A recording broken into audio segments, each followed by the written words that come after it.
ऐसा कभी ने सोचा नहीं होगा किसी ने भी कि कोई भी अपने बेटे की हत्या कर दे। लेकिन जब वही बाप अपने बेटे की हत्या पर उतारू हो जाए, एक अपनी बहू के खातिर और एक अपनी शरीर की आग के खातिर, तो फिर क्या हो? इसी को कलयुग कहते हैं। होता क्या है कि जो बेटा होता है, वो शमशान में जब रखी हुई लाश अपने पिता की देखता है, तो अपने पिता से बोलता है, उस मुर्दा से बोलता है, जो उसका पिता मर चुका था, जो शमशान में रखी हुई थी लाश, उससे पूछता है, रोता है, चिल्लाता है 8 साल का बच्चा कि पिताजी, क्या अब आप मुझे नहीं मारोगे, नहीं डाँटोगे? क्या आप मुझे परेशान नहीं करोगे? क्या आप मुझे अब मार्केट घुमाने नहीं ले चलोगे? और बेटा रोता है, चिल्लाता है। जो वहाँ लोग होते हैं, तो देखते हैं, तो उनका भी कलेजा पसीज जाता है। आज की कहानी, आज का टॉपिक इसी से संबंधित है और इसी कहानी से रिलेटेड है। तो नमस्कार, प्रणाम, मैं अजय कोहली। आज की जो सच्ची घटना मैं आपको सुनाने जा रहा हूँ, ये घटना राजस्थान का एक ज़िला पड़ता है अलवर, और इस अलवर का एक कस्बा लगता है बहरोड। यहाँ पर एक परिवार रहा करता है और इस परिवार में 4 सदस्य होते हैं।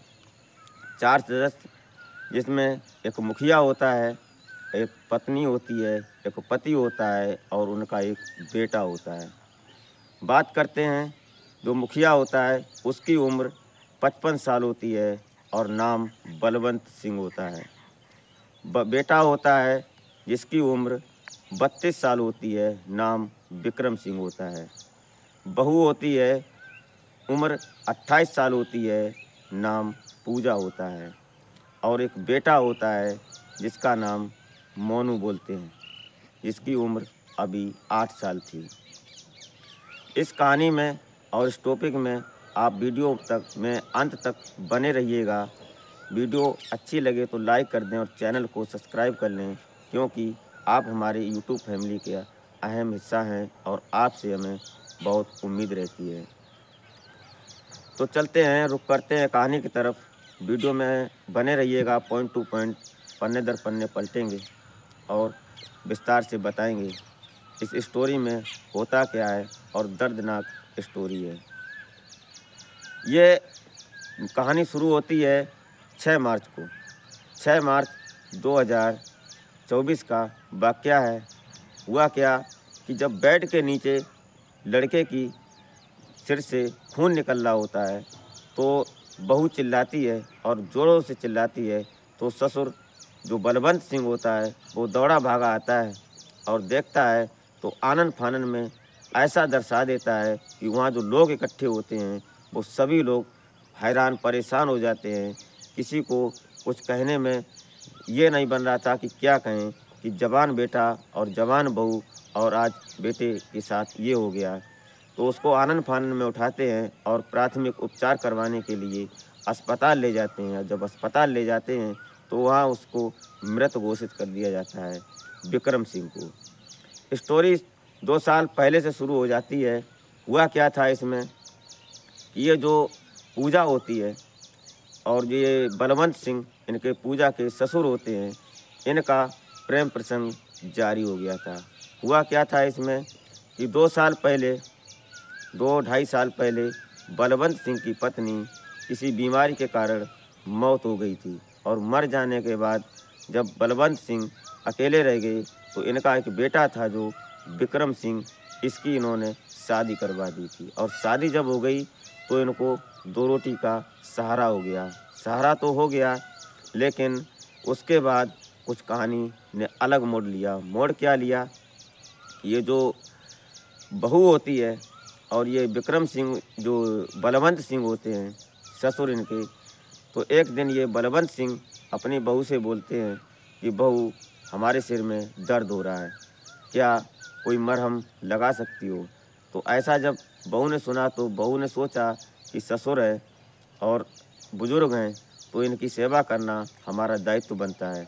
तो जो बलवंत सिंह के पास में बहू जाती है, जिन पूजा, तो पूजा उसके ससुर के सिर में मरहम लगाने लगती है और मरहम लगाते लगाते दोनों में एक दूसरे से अट्रैक्शन बन जाता है। जब अट्रैक्शन बन जाता है तो एक दूसरे की तरफ आकर्षित हो जाते हैं। उसके बाद इन दोनों में प्रेम शुरू हो जाता है। विक्रम सिंह को कानो कान कोई खबर नहीं होती है और इन दोनों के साथ आपस में अनैतिक संबंध बनने लगते हैं और अनैतिक संबंध इस प्रकार बनने लगते हैं कि दोनों जब मर्जी होती थी इनके अपने संबंध बनाते थे और अनैतिक संबंध इनके जारी हो गए। अब ये दोनों पति पत्नी के रूप में रहने लगे और विक्रम सिंह को अभी तक कोई खबर नहीं थी और न ही 8 साल के बेटे को। जब ये लोग बाहर होते थे, बेटा स्कूल चला जाता था, विक्रम काम करने कहीं चला जाता था, तो इन दोनों की मन मर्जी होती थी, जो भी चाहते थे वो करते थे। लेकिन एक दिन ऐसा मोड़ आया कि विक्रम सिंह किसी काम से बाहर गया हुआ था और ये जो पूजा होती है इनकी पत्नी, ये अपने घर में ही थी और जो इनके पिता होते हैं ये बलवंत सिंह, ये भी घर में ही थे। इन दोनों का प्रेम प्रसंग जारी था। कुछ देर बाद जब उन्होंने देखा कि बेटा स्कूल चला गया है और विक्रम सिंह काम पर चला गया है, तो इन्होंने अपना वही रासलीला शुरू कर दिया और जब ये प्रोग्राम इनका जारी हो गया, दोनों संबंधों में लिप्त हो गए, एक दूसरे में लिप्त थे। तब तक होता क्या है कि विक्रम सिंह आ जाता है। कहीं से वो काम करने गया था लेकिन काम न होने के कारण या किसी कारणवश वो जब घर में आ जाता है तो वो आपत्तिजनक स्थिति में अपने पिता को और अपनी पत्नी को देखता है तो उसके पैरों तले ज़मीन धसक जाती है। वो सोचने लगता है कि अब मैं क्या करूं, लेकिन उसने ना अपनी पत्नी से कुछ कहा, नहीं अपने पिता से कुछ कहा। वो सीधा अपने उल्टे पांव वापस चला जाता है। वापस जाने के बाद इधर इन दोनों ने सोचा कि अब क्या होना चाहिए, तो इन पत्नी ने और पिता ने दोनों ने प्लान रच डाला और उसकी हत्या का रहस्य बना दिया, एक मिस्ट्री बना दी कि इसकी अब हत्या होनी चाहिए, ये रहेगा तो मामला बिगड़ेगा। एक दिन 2-4 दिन गुजर जाते हैं। एक दिन क्या होता है कि रात की बात थी और ये टाइम था 6 मार्च का। 6 मार्च को इन्होंने दोनों ने अपने प्लान क्लियर कर लिया कि कुछ न कुछ करते हैं। तो कुछ न कुछ क्या, इन्होंने प्लान इनका अपना क्लियर हो चुका था। तब तक होता क्या है कि शाम को इन दोनों ने दूध में अपने पति को, जो पूजा ने विक्रम को दूध में कुछ गोलियां दे दी नींद की, तो वो विक्रम सो गया और विक्रम की पत्नी पूजा अपने साथ कमरे में, जो 8 साल का बेटा होता है और विक्रम, पूजा एक ही कमरे में एक ही बेड पर सो रहे होते हैं और सो रहे होते हैं तब तक कि रात में इन दोनों का प्लान बन गया था। और जो दूध दिया था, विक्रम पहले से कभी कभी शराब पी लेता था, तो शराब जब पी लेने वाला व्यक्ति होता है उसको बताया जाता है कि जो नींद की गोलियां होती हैं वो कुछ कम असर करती हैं, क्योंकि उसके अंदर जो निकोटीन होता है उसकी मात्रा बन जाती है, तो उसको पचाने की क्षमता बढ़ जाती है। तो ये जो विक्रम होता है ये नींद में होता तो ज़रूर है, लेकिन उसको सुनाई समझ सब पड़ता है। ये जो पूजा होती है रात को उठती है और अपने ससुर के कमरे में जाती है और वही अपना रोज़ का काम, इनके संबंध बनने लगते हैं अनैतिक।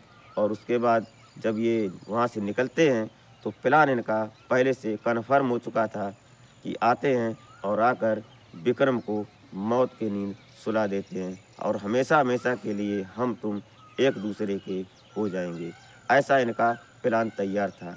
तब तक होता क्या है, जो पूजा होती है वो अपने कमरे में आ जाती है और कमरे में आने के बाद इन्होंने अपना प्लान तैयार था और पीछे से ससुर बलवंत सिंह भी आ जाता है और आकर ये नींद की स्थिति में इसने, जो विक्रम सिंह होता है, इसके गले में कुछ कपड़ा होता है, गमछा या दुपट्टा जैसा, उससे उसका गला दाब लिया और गला जब घोंट दिया तो जो पूजा होती है इसकी पत्नी विक्रम की, ये राड से उसके सिर पर वार करती है और जब वार करती है तो विक्रम सिंह धराशायी हो जाता है और उसकी मौत हो जाती है।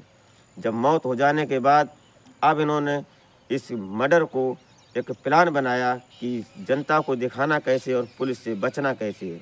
इन्होंने एक मिस्ट्री बनाई और मिस्ट्री बनाने का तरीका सटीक बैठाया, पुलिस भी चकमा खा गई। हुआ क्या, नीचे गिरा दिया, जो राड से सिर में मारी थी उससे ब्लड जो निकला, उस ब्लड को इन्होंने बेड के नीचे डाल दिया उस विक्रम सिंह को। तो क्या दिखा दिया, सुबह जब शोरगुल हुआ, जब वो महिला चिल्लानी पूजा, तो बलवंत सिंह आता है और जब ये सब इकट्ठे होते हैं मोहल्ला पड़ोस के लोग, तो क्या होता है कि ये बेड से नीचे गिर गया और इसकी आकस्मिक मौत हो गई। लेकिन जब ये बात शमशान में रखे लोगों ने, जब वहाँ जो बच्चा रो रहा था वो 8 साल का, तो उसका मामा उसके सिर को सहला रहा था, बोल रहा था बेटा तुम परेशान मत हो, तुमको हम मार्केट घुमाएंगे, तुमको हम खिलाएंगे, जो भी होगा हम देखेंगे। तो तब तक उसका जो मामा होता है विक्रम सिंह, जो विक्रम सिंह का साला होता है और उस बेटे का जो मामा होता है, उसकी नज़र विक्रम सिंह के मुर्दा शरीर पर, जो गर्दन पर नज़र गई, तो उन्होंने ये ध्यान दिया कि हुआ क्या है।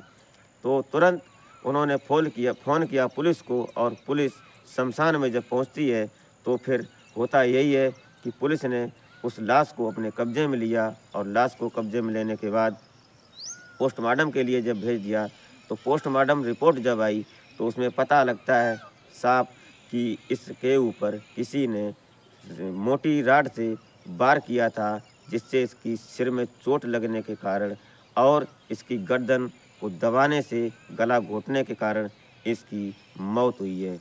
इसकी मौत हत्या है।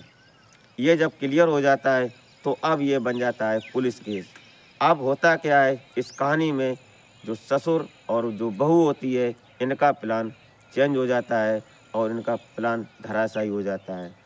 पत्नी और ससुर, इनको पुलिस ने अपनी कस्टडी में लिया, और अपनी कस्टडी में लेने के बाद जो संबंधित धाराएं बनती हैं उनको लेकर माननीय कोर्ट के सामने इन्होंने पेश किया।